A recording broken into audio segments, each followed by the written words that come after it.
कि पापा देखना मैं एक दिन आपका बेटा बन के दिखाऊंगी। कभी ये नहीं सोचा कि आज के दिन नहीं पढ़ूंगी, आज मैं तो घूमने ही करूंगी, आज सिर्फ एंजॉय करूंगी। अगर मैं नहीं करूंगी ना तो फिर मेरी बहनों को कौन देखेगा। मेरे अंदर यही चलता रहता था कि लड़की को क्यों पढ़ा रहा है, क्यों इसमें पैसे लगा रहा है, पाएगी, इससे अच्छा तो तेरे बेटा तो है नहीं, तू सेविंग कर। हेलो, मेरा नाम रोशना है और मैंने नॉर्सेट 7 क्रैक किया है विथ AIR 801 और आप मुझसे मिलेंगे एम्स ऋषिकेश में।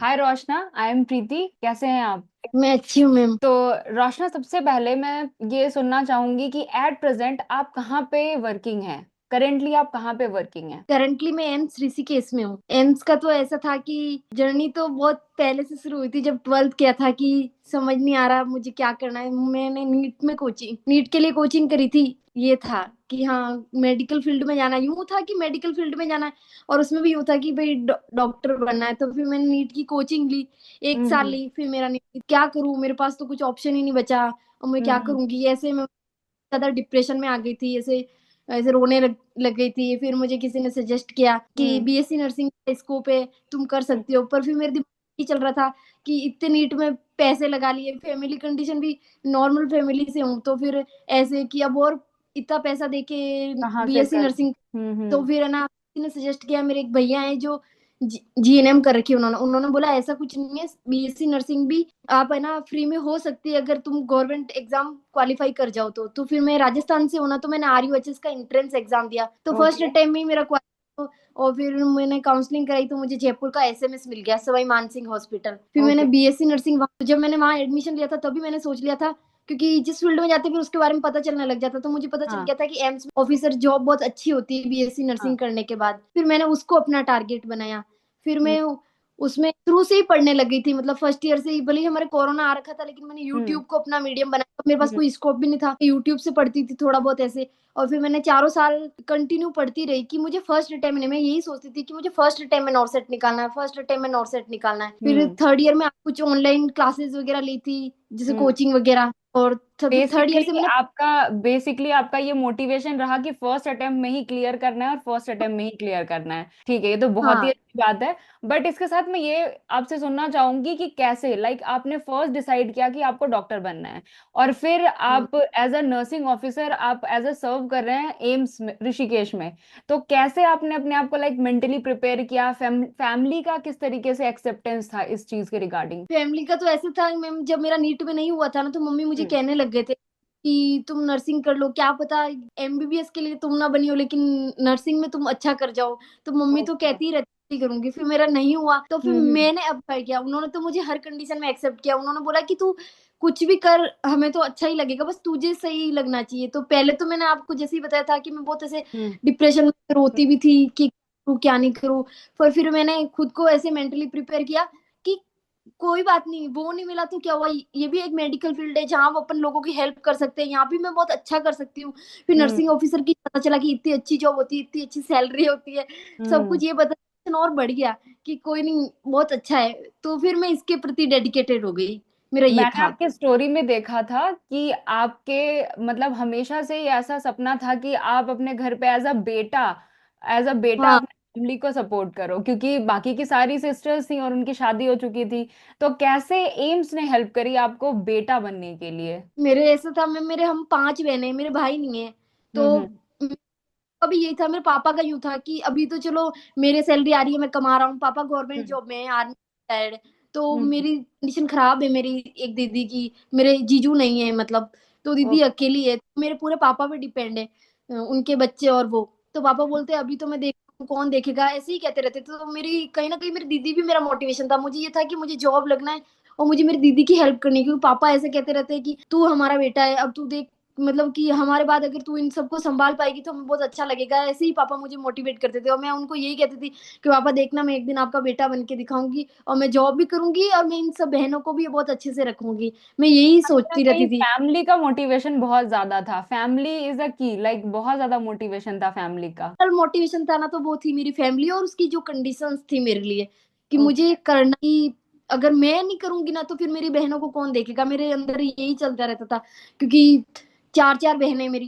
तो फिर मैंने सोचा कि देखेगा ये सब। और फिर दीदी की कंडीशन भी इतनी खराब है, इसलिए मेरे फैमिली मोटिवेशन बहुत ज्यादा था ऐसे, कि हम्म। मुझे बस वही चीज करती थी दिमाग में। कभी कुछ मान लो थोड़ा भी नहीं पढ़ती थी तो ऐसा लगता था नहीं रोशना तुझे पढ़ना है, तुझे तेरे पापा को कुछ बन के दिखाना है। और फिर हमारे फैमिली में यूं भी था कि डिमोटिवेट करने वाले भी बहुत सारे होते हैं, जो बहुत पापा को सारे यूं थे। कहते हैं कि लड़की को क्यों पढ़ा रहा है, क्यों इसमें हम्म। पैसे लगा रहा है, पाएगी, इससे अच्छा तो तेरे बेटा तो है नहीं, तू सेविंग कर ताकि तेरे बुढ़ापे में काम आएंगे पैसे, हम्म। इनकी तो शादी करा ले। तो मैं इस बात पे रोती थी और फिर मैं पापा को ऐसे बोलती थी, प्लीज पापा आप इन लोगों के बहकावे में मत आना, मुझे पढ़ने दो, मैं देखना आपको एक दिन बहुत अच्छा करके दिखाऊंगी। मैं पापा को यही कहती तो, रहती थी। तो तो जब सैलरी आई फर्स्ट टाइम, है ना, एम्स ऋषिकेश में फर्स्ट सैलरी अप्रोक्स 2 महीने या 3 महीने के बाद आती है, तो क्या रिएक्शन था आपका और फैमिली का, सिस्टर का, पापा का, क्या रिएक्शन था? नहीं मैम, अभी मेरी सैलरी नहीं आई है, मैंने न्यूली ज्वाइन किया है, ओके सैलरी ओके। आने में टाइम कर रही हूँ। तो कितना मैं सोच रही हूँ, एंथुजियाज्म है, कितना एंथुजियाज्म है, क्या करोगे सैलरी का, मतलब कुछ तो आइडिया किया होगा कि क्या करोगे?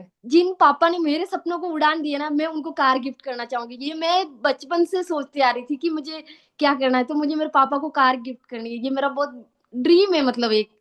तो अब अब मम्मी को ऐसा कोई, लग रहा है कि कहीं ना कहीं एम्स जो है वो ड्रीम को ट्रू करने के लिए आपकी हेल्प कर रहा है। बिल्कुल मैम, बहुत अच्छा लगा जिस दिन मेरा रिजल्ट आया। वो दिन भी एक ऐसा दिन था जब मैं, मतलब जैसे ही मैंने देखा था ना कि मेरी ऑल इंडिया 801 रैंक आई है, तो मैं मतलब रोने लगी थी। मुझे ये पता चल गया मेरा सिलेक्शन हो चुका है, वो इमोशन वगैरह। तो पापा मम्मी को यूं लगा कि मेरा सिलेक्शन नहीं हुआ है, तो वो मुझे ऐसे कहने ओके। लगे, बता तो सही क्या हुआ, बता तो सही।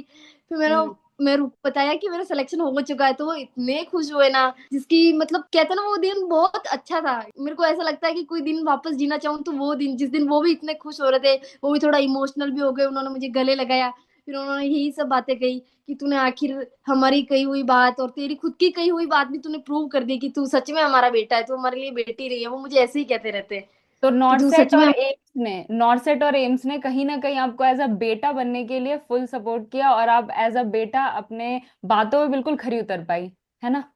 हाँ बिल्कुल। ओके। तो अब मेरा एक छोटा सा सवाल है, वो ये है कि सारे लोग ये सोचते हैं कि नर्सिंग वाले जो लोग होते हैं उनकी कुछ हॉबीज नहीं होती हैं, तो मैं आपसे पूछना चाहूंगी कि क्या आपकी हॉबीज ने आपकी पढ़ाई में हेल्प करी इन ड्यूरिंग दैट, जब आप उस डिप्रेसिव फेज में चल रहे थे? क्या रही होगी आपकी हॉबीज, क्या स्ट्रेटजीज आपने अपनाई? मैम जैसे हॉबीज, मेरे को घूमना भी अच्छा लगता है और मेरे को डांस करना भी अच्छा लगता है। तो हम्म। जब भी ऐसा लगता सिलेबस नहीं हो रहा है या कभी कोई भी बर्डन सा लगता था, तो मैं घूमने निकल जाती थी, मेरे दोस्तों को बोलती थी चलो घूम के आते हैं। पर हम्म। ये था कि पढ़ते थे, जैसे मुझे आज घूमने जाना है तो सुबह हम्म। जल्दी उठती थी, 12 पढ़ लेती थी दोपहर के। फिर 12 बजे बाद कहीं भी घूम के आई, 3-4 बजे तक घूम के आ जाते थे हम ऐसे। तो ऐसे थोड़ा माइंड फ्रेश करते थे हम लोग, मेरा जो ग्रुप सर्कल था और हाँ। हम सब। तो तो वो सारे घूमना जो अच्छा लगता। ग्रुप सर्कल जो था वो सारा नर्सिंग का था, या फिर कोई कॉम्पिटेटिव एग्जाम की तैयारी कर रहे थे या नहीं? मेरे कॉलेज मेट ही थे। Okay okay. सो बेसिकली जो हॉबीज के साथ साथ आपने अपनी प्रिपरेशन को भी कॉन्जॉइन किया, एक ट्रैक पे रखा ताकि आप नॉर्सेट को क्लियर कर पाओ, ऐसा? मैंने जब भी मुझे लगा कि मुझे घूमना चाहिए, मैंने घूमा भी है। जब भी हम्म। हमारे डांस मन होता था तो स्पीकर लगा के डांस भी किया है, जिससे कि थोड़ा माइंड फ्रेश रहे। ये हम्म। सब इंजॉय, ऐसा भी नहीं कि बिल्कुल ऐसे पढ़ने में ही हूँ, पर यह है कि पढ़ने को पूरा टाइम दिया। कभी ये नहीं सोचा कि आज के दिन नहीं पढ़ूंगी, आज मैं तो घूमने ही करूंगी, आज सिर्फ इंजॉय करूंगी, ये कभी नहीं किया।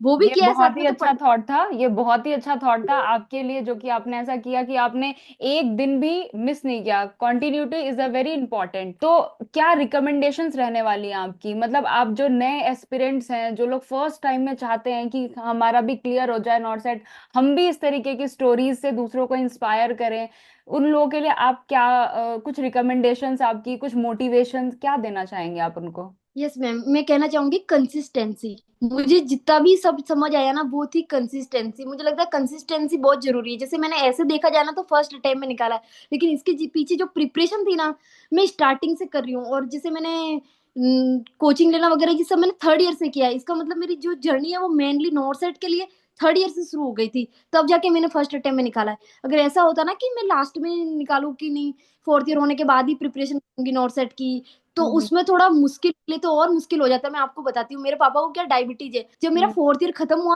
पापा को है ना डायबिटीज के कांटा लग गया था उंगली में, तो उस इन्फेक्शन हो गया था, पूरी उंगली बहुत भयंकर खराब हो गई थी। मैं बस ऐसे कर गई थी कि 2 दिन मिल के आ जाती हूँ, फिर वापस वहीं जयपुर रह के वहीं अपनी स्टडी कंटिन्यू करूंगी, लेकिन हम्म। ऐसा नहीं हुआ। मैंने कहा तो कि ये क्या हो रहा है? फिर मैंने कहा कि ये तो बहुत भयंकर हालत खराब हो रही है, आपका पूरा हाथ सूज रहा है, ये वो ऐसे। तो मैं तो पूरे डिप्रेशन में आ गई। फिर मैं उनको हाथों हाथ जयपुर एसएमएस में लेके आई। यहाँ लेके आई तो यहाँ पे इमरजेंसी बोल के उनको एडमिट कर दिया।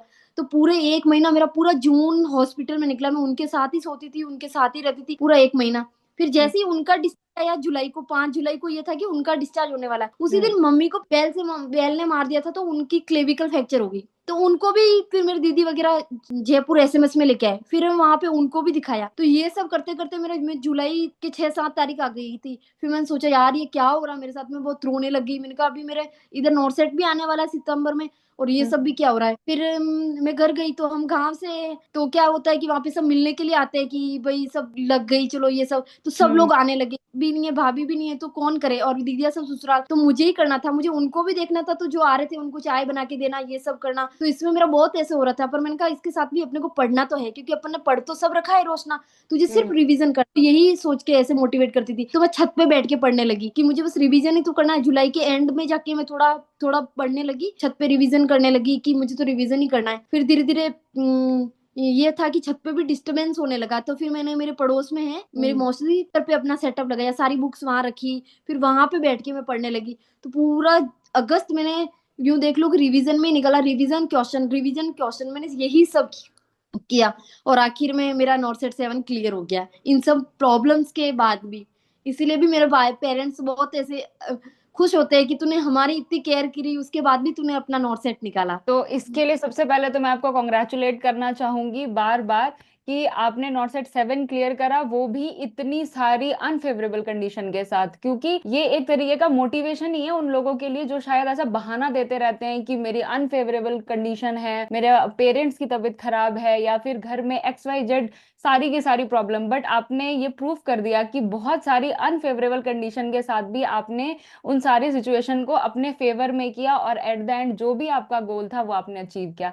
दैट्स रियली रिकमेंडेबल ना। ओके। हम्म। सो अब मैं ये पूछना चाहूंगी कि फर्स्ट अटेम्प्ट में क्लियर करने का, जैसे आपने बताया कि आपने थर्ड ईयर से स्टार्ट कर दिया था, किस तरीके का मटेरियल, कहाँ पे आपने जाके जो आपने ऑथेंटिकेटेड सोर्स थे, किस तरीके की चीजों पे आपने रिलाई किया? मैंने मैम, पहले तो मैंने कोचिंग ली थी। हम्म। ठीक है, फिर मैंने कोचिंग के नोट्स बनाए।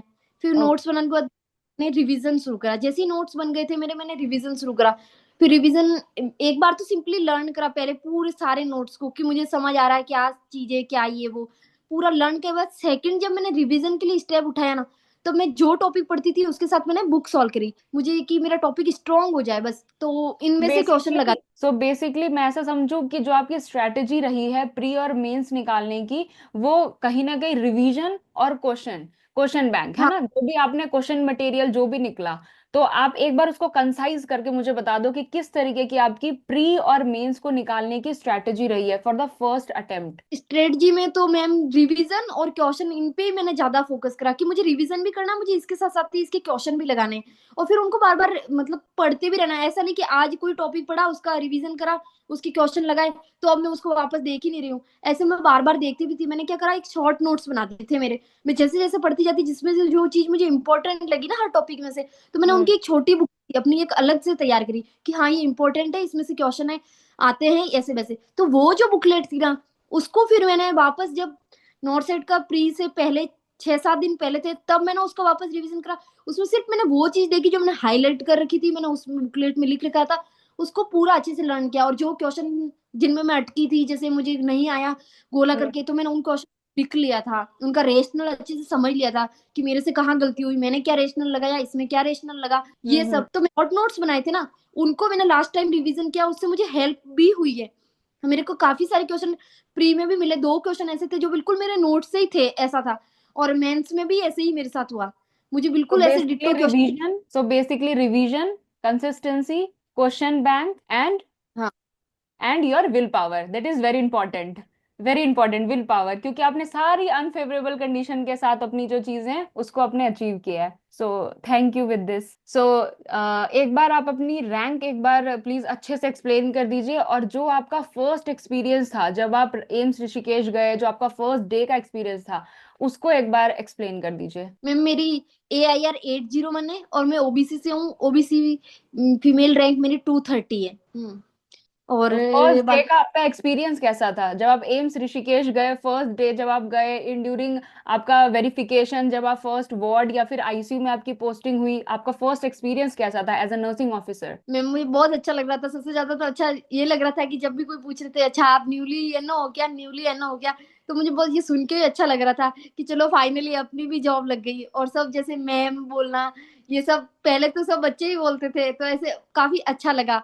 और बाकी ये तो यही था कि जिस दिन पहला दिन था तो काफी अच्छा लग रहा था। जैसे काम तो हमने एसएमएस में किया है, तो मैं काम तो अच्छे से आता भी था, तो जैसे ही सब पूछ रहे थे कहाँ से किया ये वो, तो अच्छा था। मैं हम इसके सो बेसिकली आपको बहुत एक अच्छा एक्सपीरियंस था जब आप फर्स्ट टाइम गए। सो इसी के साथ मैं आपको बहुत बहुत बहुत सारा कॉन्ग्रेचुलेशंस बोलना चाहूंगी। और हाँ, तो इसी के साथ ही हम एंड करते हैं अपने इस छोटे से इंटरव्यू को। आई होप आपके साथ मेरी कन्वर्सेशन आपको भी अच्छी लगी होगी।